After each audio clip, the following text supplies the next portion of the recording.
Hello, welcome to my channel. ఈరోజు chicken pakodi ఎలా చేసుకోవాలో ఈ వీడియోలో మీకు చూపిస్తాను. ఇలా చేసుకోవడం వల్ల స్ట్రీట్ స్టైల్లో ఉండేలా చాలా కరకరలాడేలా ఉంటుంది.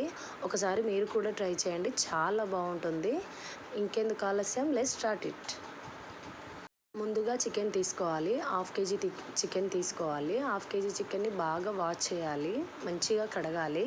కడిగాక చికెన్లో వాటర్ లేకుండా చూసుకోవాలి. ఆ తర్వాత చికెన్లో ఒక 2 స్పూన్స్ అలా కారం వేసుకోవాలి. ఎక్కువ కారం కావాలి అనుకుంటే 3 స్పూన్స్ అలా వేసుకున్నా పర్లేదు. కొంచెం మాకు ఇంట్లో పిల్లలు ఉన్నారు కదా, కిడ్స్ ఉన్నారు కాబట్టి వాళ్ళు కూడా తినాలి అని చెప్పేసి కొంచెం తక్కువగా వేసాము. మీ పెద్దవాళ్ళకి అలా అయితే స్పైసీగా ఉంటేనే చాలా బాగుంటుంది. దాంట్లోనే ఒక టీ స్పూన్ పసుపు వేసుకోవాలి, 1 టీ స్పూన్ సాల్ట్ వేసుకోవాలి, 1 టీ స్పూన్ అల్లం పేస్ట్ వేసుకోవాలి. అల్లం పేస్ట్ ఇంకా టీ స్పూన్ కాకపోయినా ఇంకా కొంచెం వేసుకున్నా చాలా బాగుంటుంది. ఇలా అన్నిటినీ వేసుకోవాలి.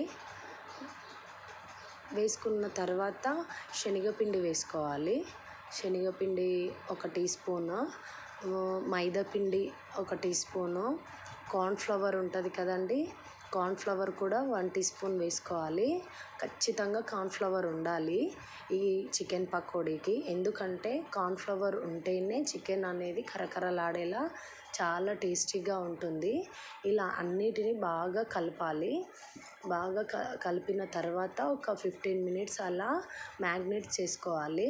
అలా మ్యాగ్నేట్ చేయడం వల్ల పీసెస్కి అన్ని మసాలాలు బాగా పట్టి చాలా టేస్ట్ అవుతాయి. తర్వాత కడాయిలో ఆయిల్ పోసుకున్న తర్వాత ఒక్కొక్కటి దాంట్లో వేసుకోవాలి. ఇలా ఒక్కొక్కటి వేసుకోవాలి. ఇలా వేసుకున్న తర్వాత వాటిని ఒక 10 నిమిషాలు అలా బాగా వేగనివ్వాలి. అలా ఎందుకంటే ఆయిల్లోనే మనము కుక్ అవుతుంది కదా, కాబట్టి బాగా ఉడకాలి అంటే పీసెస్ ఒక 10 మినిట్స్ అలా పెట్టాలి. చిన్న మంట మీద పెట్టాలి. అలా పెట్టిన తర్వాత ఒక 10 నిమిషాల తర్వాత వాటన్నిటిని వేగాక వాటన్నిటిని తీసుకొని ఒక ప్లేట్లో వేసుకోవాలి. ఇలా బాగా వేగాక దాంట్లోనే ఒక పచ్చిమిర్చి, కరివేపాకు వేసుకోవాలి. మళ్ళీ వాటిని కూడా సపరేట్గా వేయించడం కన్నా అదే ఆయిల్లో వేసి అలా వేయించుకోవాలి.